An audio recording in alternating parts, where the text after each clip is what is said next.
Bonjour tout le monde et bienvenue sur Médiumnité Angélique en ce vendredi 12 avril 2024. Comme je vous l'avais dit dans la vidéo précédente, aujourd'hui nous allons nous intéresser à Darwin et son chaînon manquant. Pourquoi faire cette vidéo? Vous savez, lors de l'essor de l'archéologie, notamment au 19e, beaucoup de ce que l'on pensait être des vérités ont été remises en question. Et on est arrivé également à une période où la foi, ce qu'on appelait la foi à l'époque, la croyance, le dogme, commence à perdre du terrain. On était sur les origines de l'humain, la référence était la Bible. On parlait donc de créationnisme. À partir des études de la science, bon à l'époque ça va être la science d'aujourd'hui, voilà la découverte de fossiles, des formes de vie précédentes, plusieurs théories sont apparues. Tout le monde, beaucoup connaissent en tout cas la théorie de Darwin, qu'il a exposée dans son livre L'origine des espèces en 1859, sa théorie étant que les espèces évoluent selon la loi de la sélection naturelle. C'est-à-dire que les espèces descendent les unes des autres et que les éléments les plus forts, les plus robustes survivent et lèguent leurs gènes, etc. etc. Euh, Dans cette hypothèse-là et les recherches qui ont été faites, vous savez, on parlait de chaînon manquant. Alors, par moments, on dit que ça manque plus, d'autres ça manque encore. Si vous voulez, c'est un maillon qui manque. On vient d'une espèce anthropoïde, donc en gros humanoïde, un peu anthropique. Voilà, c'était un chaînon qui manquait entre ça et l'homme moderne. On a tous entendu parler de l'évolution par rapport à l'homme de Néandertal qui lui aurait disparu, et nous venons plus de l'homme de Cro-Magnon, mais on est encore dans un temps encore antérieur à ça. Avec cette descendance, on nous dit qu'on descend du singe, donc le créationnisme, là dans l'os. À noter d'ailleurs que là où ces deux théoristes sont fait la guerre, les deux ne sont pas incompatibles. D'où la passion, toujours chez les hommes, à tirer la bourre, alors que personne n'est Dieu au final. Voilà, et les deux ne sont pas incompatibles. C'est une autre histoire. Ce qui m'intéresse, c'est que ce monsieur Darwin, en fait, je crois que sa théorie des espèces, il devait avoir 50 ans quand le livre est paru, je crois. Ce monsieur était un chrétien qui a quitté la chrétienté à l'âge de 40 ans. Des rumeurs circulent euh, le disant, appartenant à certaines obédiences, souhaitant couper l'herbe sous le pied du christianisme, couper l'herbe sous le pied de la religion. D'accord? Pour éventuellement, on ne sait pas en créer une autre, mais en tout cas que le but aurait été de plonger l'Église dans l'ombre par cette théorie. En découle bien sûr le darwinisme social, donc là on n'est plus du tout sur une thématique biologique, mais sur une thématique, on bascule sur une thématique sociologique. Ça n'est d'ailleurs pas Darwin qui est à l'origine de cette théorie, mais Herbert Spencer, qui d'ailleurs était l'un des opposants de Darwin, enfin ils ne s'entendaient pas, et puis voilà. Ce darwinisme social, cette théorie, revendique que l'humain en fait lutte pour sa vie, et que la guerre, le conflit est toujours à l'origine d'amélioration, de progrès. Enfin voilà, que en gros c'est tout ce qui est conflictuel, tout ce qui est belliqueux, tout ce qui va à l'encontre, en fait la guerre fait avancer. C'est encore une fois la loi du plus fort quelque part. Ce ne sont pas les seules théories, d'ailleurs au niveau biologique, on a d'autres théories comme la théorie de Lamarck, qui dit que l'évolution de l'espèce est due au milieu, c'est-à-dire que c'est une adaptation au milieu, pas la loi du plus fort, mais une adaptation au milieu. Si vous voulez, suivant les besoins du milieu, donc ça peut être la sécheresse, ça peut être le froid extrême, certains organes s'atrophient, d'autres se développent, bref que l'évolution des espèces est une évolution d'adaptation au milieu. Ce qui peut s'expliquer aussi par les mutations des espèces. La mutation cellulaire est une activité normale d'adaptation à un nouveau milieu. Hein. Comme un cancer, c'est une mutation cellulaire anarchique pour s'adapter à un milieu complexe. C'est pour ça que très souvent, c'est sur un terrain confrontant pour l'organisme que ça se développe. Vous voyez, quelque chose qui va agresser. C'est une tentative d'adaptation. Vous irez voir ça, le sujet n'est pas là. Mais enfin, il n'y a pas que cette théorie-là. Ce qui m'intéresse moi aujourd'hui dans cette vidéo, d'accord, c'est de voir si, parce que cette théorie d'évolution, moi je veux bien, et puis ça paraît logique d'une certaine façon aussi, mais on occulte complètement la place du divin et l'origine divine de l'homme, d'accord? Donc ce qu'on va aller voir, c'est par quoi déjà a été réellement motivée l'élaboration de cette théorie, car c'est une théorie, et ce qu'on peut nous dire en réalité sur l'origine ou les origines de l'homme. Pour être honnête avec vous, moi quand j'étais petite fille, qu'on me disait que l'homme descendait du singe, je suis bon d'accord, mais je rigolais intérieurement parce que j'avais des personnes, parfois j'avais une copine, je trouvais qu'elle ressemblait, elle avait un long cou, elle ressemblait un peu à une girafe. Je me disais, elle doit descendre de la girafe. Ou vous voyez, quand je regarde Darmanin, je me dis peut-être qu'il descend du canard. Elle a une physique un petit peu... Bref, c'était mon petit truc rigolo à moi, petite fille, ne m'en veuillez pas. Hein. On se distrait un petit peu comme on veut. Mais c'est vrai que ça me faisait beaucoup rire en fait, en me disant pourquoi du singe et puis pas des autres, quoi. Allez, on y va.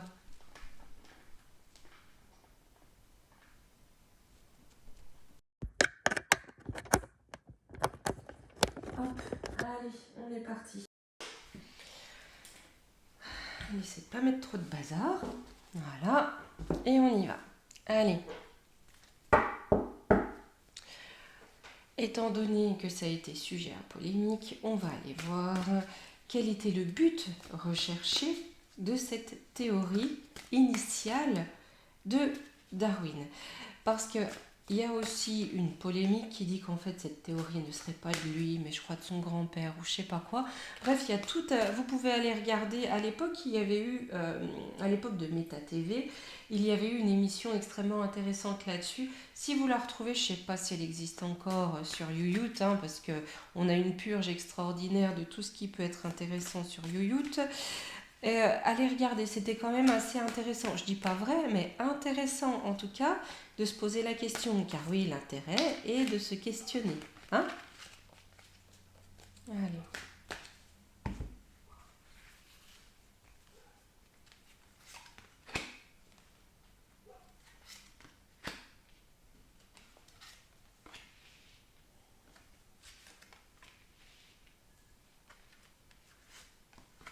Alors, en contre, on a le destin.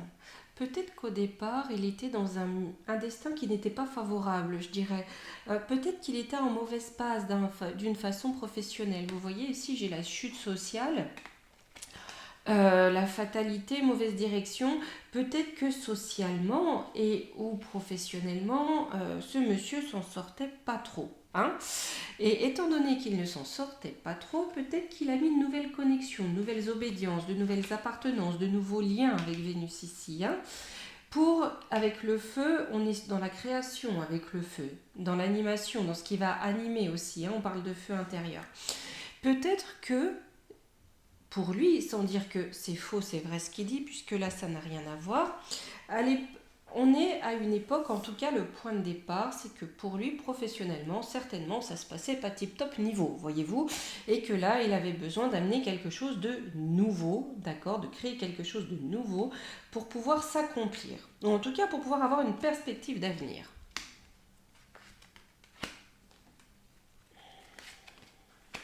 Ouais, on veut un renouveau, vous voyez. Ici, avec la Vierge inversée, on a quelque chose qui ne va pas, on a quelque chose qui ne tourne pas rond, on a quelque chose qui angoisse. Et là, notre monsieur, vous voyez, là, lui, il cherche le printemps. Et avec Mars, il veut agir. Vous voyez, on a Mars sur le feu. Hein. C'est-à-dire qu'il y a cette notion de combat. Monsieur veut agir. Je ne connais pas son histoire. Je ne suis pas allée chercher plus loin que ça, hein, je vous le dis franchement. Hein. Mais là, on veut sortir de la panade. On veut agir pour un renouveau. Là, j'ai la maladie. Hein. J'ai Chiron inversé. Hein. Si vous voulez, c'est pas... c'est pas forcément pour le bien. C'est-à-dire qu'on veut s'en sortir, et si ce qu'on fait, c'est pas bénéfique ou c'est pas positif, on s'en fout. Hein, là, on a cette notion de on s'en fiche. J'ai l'obscurité, quelque chose de caché. J'ai un vice caché, une volupté, direction de vie. J'ai des mœurs bizarres. Là, vous voyez, avec la lune inversée, le taureau et la direction de vie, ici on a le verseau, on est sur des mœurs un petit peu particulières. Peut-être que dans l'ombre, hein, dans l'obscurité, là où ça marchait pas trop bien pour lui, il décide d'un renouveau, de nouveaux échanges, de nouveaux liens, de nouveaux contacts, de se mettre en action, que ça apporte quelque chose de positif ou non. Ce renouveau est en lien aussi avec des vices cachés, mais je dirais des pratiques douteuses cachées, d'accord, dans lesquelles le sentimentalisme n'est pas. Là, j'ai l'ennemi déclaré, le procès d'intention. Donc, je pense que ce livre a pour but, en tout cas cette théorie aussi a pour but, d'acter son dégagement total du christianisme, son dégagement total des Écritures, d'accord. Ça vient vraiment contrebalancer, controverser, faire tomber toutes les valeurs, c'est même pas chrétienne parce que c'est pas que, mais religieuses de l'époque, en tout cas inscrites à l'époque. On va sur des habitudes inverses à ce que stipulent en tout cas les églises, hein, les temples de l'époque. Oui, il veut rayonner, hein. Il veut rayonner et vite. Vous voyez, on a là, monsieur veut réussir et vite et poser les racines de ce succès. J'ai l'étoile de la femme, l'été. Construire sur le long terme. Ça, c'est sa création, c'est sa théorie. Et bon, bah, ce qu'on sait, hein, on a une théorie qui a du succès et qui se construit sur le long terme et qui reste là sur le long terme, puisqu'elle est celle aujourd'hui le plus largement acceptée. J'ai le guide. Par contre, dans ce qui vient, donc dans notre perspective, on a Uranus, c'est-à-dire un changement radical et soudain. Donc vous voyez, sur ce qui a été ancré, hein, sur cette théorie qui a été acceptée, adoubée, d'accord, on va nous mener ici, avec le guide, à un changement radical. Donc peut-être que dans les temps qui viennent, de nouveaux éléments vont amener à reconsidérer de façon radicale cette théorie.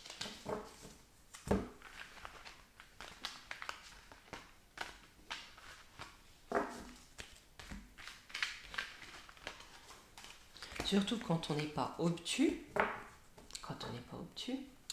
ce qui est rare, il n'est pas impossible que ces différentes théories soient toutes valables en fait, hein, et que coexistent des personnes de plusieurs origines en fait. Pas impossible, voilà. Par contre, quoi qu'il en soit, hein, on reste sur des humains qui adorent se tirer dans les pattes. Bref. On va les prendre. Qu'est-ce que je vais prendre parce que là, j'en ai quand même... Non, toi, je peux pas te prendre là-bas. On va prendre les oracles de la sorcière.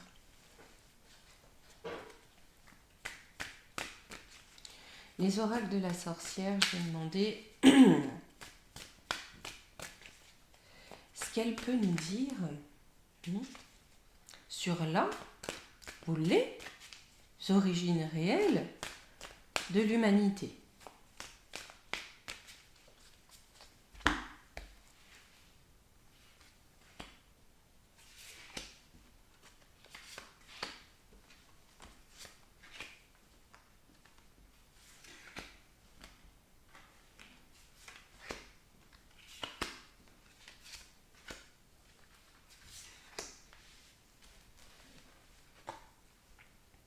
L'épreuve, le hasard, le cadeau. Donc, on parle d'une période d'épreuve. Là, vous voyez, avec ici, ça me fait penser aux enfers, peut-être au noir de l'enfer, d'accord? Le hasard, on dit toujours qu'il n'y a pas de hasard, apporte un cadeau. Donc peut-être hein, que sur notre planète ou, je sais pas moi, dans notre galaxie, sur notre système solaire, on était dans une forme d'ombre, dans une forme d'épreuve, de sombre, de période peut-être non propice en tout cas à la vie. Le hasard a apporté là-dessus un cadeau. L'accueil, les soupirs. Avec l'accueil et les soupirs que peut-être certains ou certaines âmes devant venir s'incarner ici ont accueilli ça, peut-être c'était pas folichon, hein, le oh là-bas, oh vous êtes sûr, hein, ça n'a pas l'air terrible comme lieu de vie quand même, hein, ou comme plan, hein. Mais on a ça, on a un milieu qui était hostile au départ, la vie apparaît comme un cadeau, par le hasard, par la bonne fortune, mais avec ce cadeau, hein, on a la contrepartie de s'apprêter aussi à un plan qui n'est pas un plan facile puisqu'on a les soupirs, d'accord? On a le lot d'ombre qui va avec. Solitude, plaisir, tentative. Ça fait penser à l'épisode d'Adam et Ève, hein, avec la tentative, le plaisir. On a le serpent qui est là. Vous voyez comme à l'origine, on parle de ténèbres, on a un petit peu le serpent qui est là. En tout cas, on a quelque chose pour le plaisir, pour quelque chose pour profiter de la vie, pour la matière, ce dont on peut profiter. Vous voyez, on a Bacchus, hein. Les différentes joies de la vie, les plaisirs de la vie, hein. Là où on n'avait personne, où c'était la solitude, où c'était peut-être gelé, on essaye de créer quelque chose de sympa, hein, de faire naître la vie. Et les plaisirs. L'enfant. Et là, j'ai la transmutation, j'ai Pluton avec l'enfant. Donc on a bien quelque chose de nouveau, hein. On fait naître peut-être une nouvelle espèce, ou en tout cas, on a un renouveau, d'accord, une transmutation, peut-être d'espèces en tout cas, mais on amène une ou des espèces dans un milieu qui n'est pas forcément un milieu des moins hostiles, mais dans lequel on essaye de faire venir la lumière, le plaisir. On demande la sagesse et le bien-être.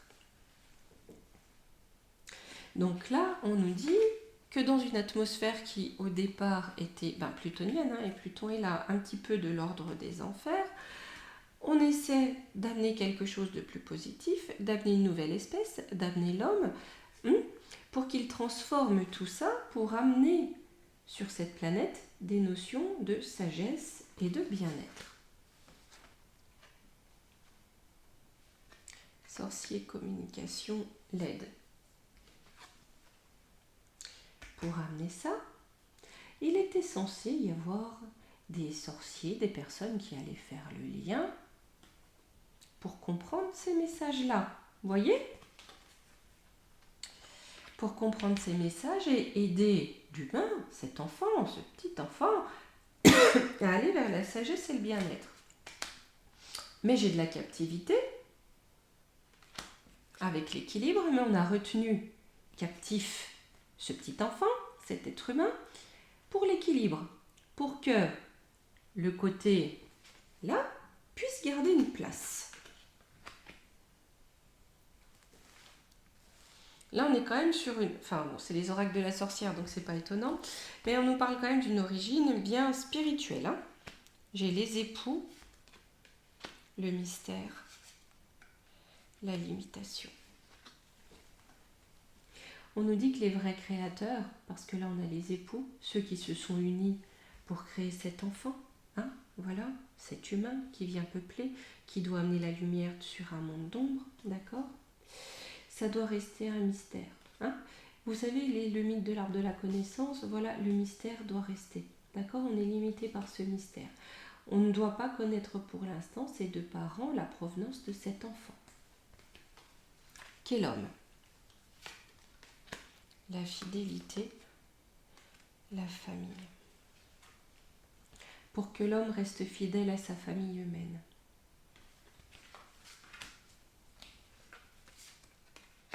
La créativité, les dangers. et qu'il soit créatif pour lui-même affronter le danger.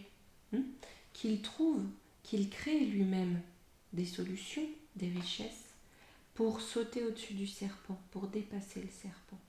On est dans cette notion, j'ai l'impression,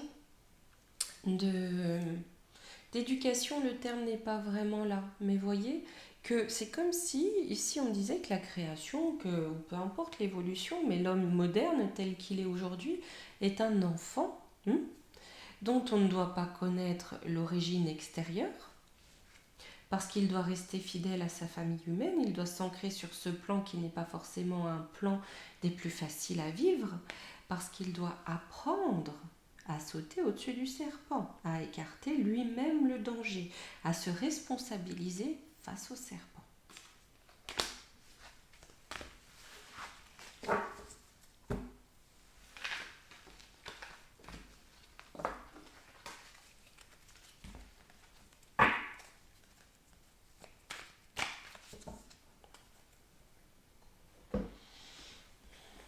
Hop.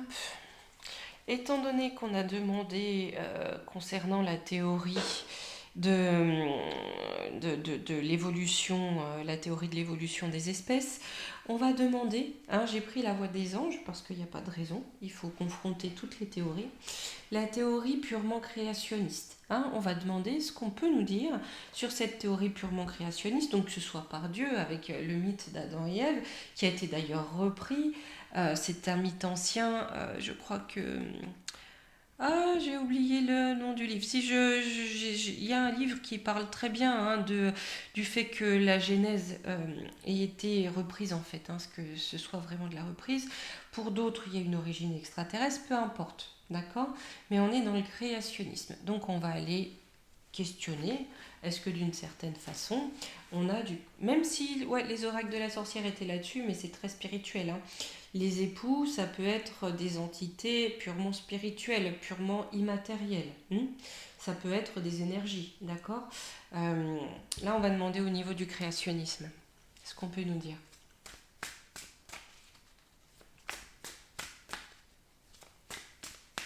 C'est une vidéo qui change un petit peu. Voilà, mais je pense que ça peut être intéressant de se poser la question, même si on est bien d'accord que là n'est pas parole d'évangile, ni même de Dieu, c'est ce qu'on nous en dit, ce qu'on en comprend, et en aucun cas, on a la prétention de détenir la vérité, toute la vérité, rien que la vérité.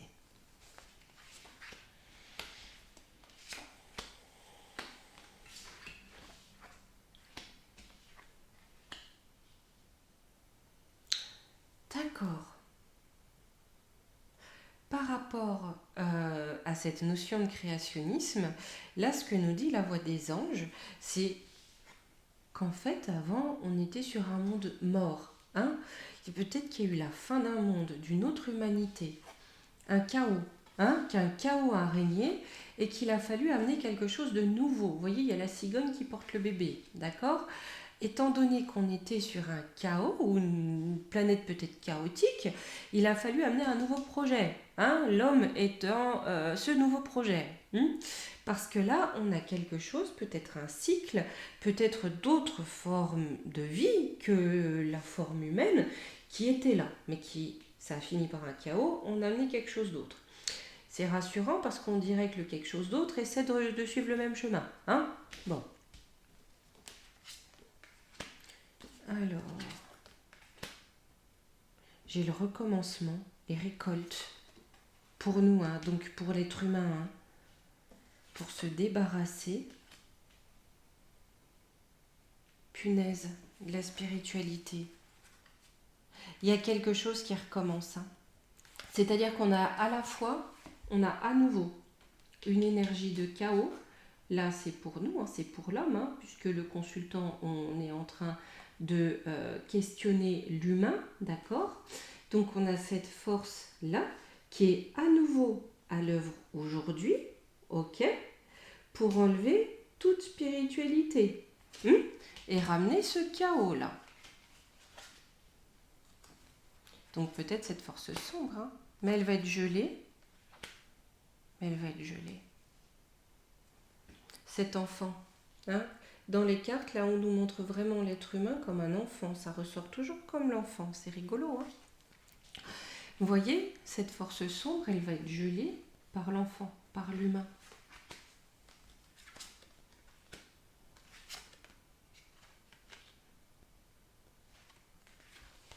Parce que j'ai des passions qui vont s'élever à l'été. Et là, on me ramène dans le réel, dans la matière. Je pense qu'il y aura une prise de conscience spirituelle qui va aller avec d'autres choses. Et c'est fou parce que c'est quelque part comme si la force qui avait créé... oui, mais on est à nouveau dans ce combat spirituel de toute façon. Hein. Pourquoi lutter, hein, après tout? Faites voir là sur le chaos. Ouais, j'ai l'Amérique, donc on a bien ça. Ouais, avec le yes. Tournez la page. Avec le Luc. Les communications, on va le savoir. Ouais, on va vouloir nous faire peur. Vous voyez, cette énergie de chaos, on va vouloir la faire naître depuis le pays de l'oncle Sam. D'accord ? Là, on va passer à autre chose que cette peur de la guéguerre. Par contre, on va passer à d'autres peurs pour créer ça. On va amener d'autres messages pour créer ça.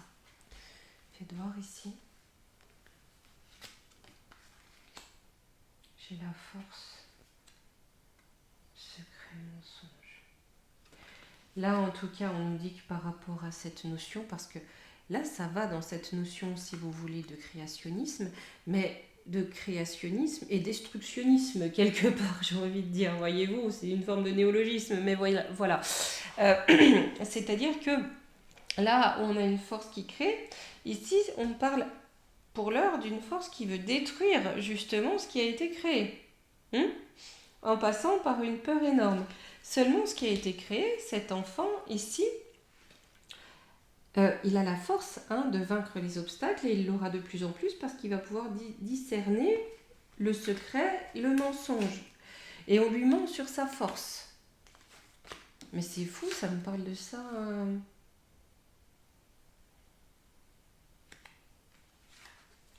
Écoutez, je pense que c'est fini du règne du cornu, apparemment, du cornu, qui est symbolisé aussi par l'outre-Atlantique. On nous parle qu'aujourd'hui, on passe à autre chose avec des valeurs d'ici. C'est quand même bizarre, ça. Mais enfin, écoutez, on prend ce qu'on nous donne. J'ai un cadeau, une invitation à l'abondance, au succès, à la richesse, fidélité, amis.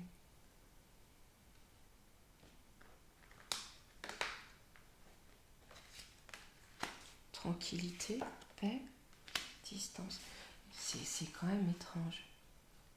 Écoutez, on a ces deux forces de création et de destruction.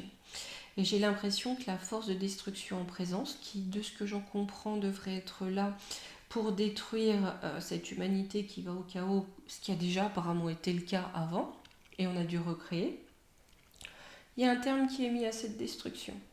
Pour amener au contraire la réussite, là, la réussite à cet enfant qu'est l'homme. Écoutez, prenez ce qui vous parle comme ça vous parle. C'est bizarre, c'est bizarre. Et puis voilà. Allez. C'est fou parce que, je parle de théorie et là on me parle d'application de ces énergies dans le contexte, dans la matière pure, en fait, dans l'actualité, j'ai envie de dire.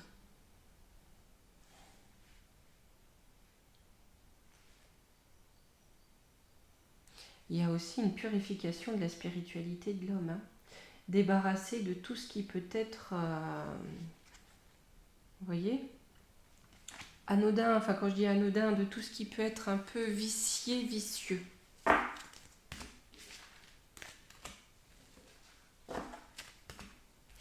Quand on dit que l'un et l'autre ne sont pas incompatibles, parce qu'on a forcément des forces énergétiques, spirituelles, peu importe comment on les appelle, qui vont aller s'exprimer par une modification de la matière, par la façon dont la matière se comporte. Allez, je vais prendre le petit oracle des heures miroirs. Ça fait un petit moment qu'on l'a pas pris. Et je pense que je vais peut-être faire un petit ménage, là, changer les cartes. On va voir, ça me fait envie. Hein, on va faire un petit renouveau. On va voir un petit peu. Ah, bah j'ai ça qui s'est retourné. 17h17, la force. Ton imagination grandit et tu comptes bien continuer ainsi. Je t'en félicite. Attention tout de même à ne pas délaisser les personnes qui t'entourent. N'oublie pas l'essentiel. Donc là, je pense en effet, on nous dit que la force de l'humain va grandir, la force peut-être de sa connexion, peut-être la prise de conscience de ses capacités, mais en cela, il ne faut pas oublier le lien entre hommes, entre êtres humains qui est important, hein, le lien social. Hop, voilà. Bien écoutez les amis, c'était un peu bizarre, mais ça arrive et puis pourquoi pas. Hein, allez, je vous souhaite à tous un très bon week-end. Gros bisous.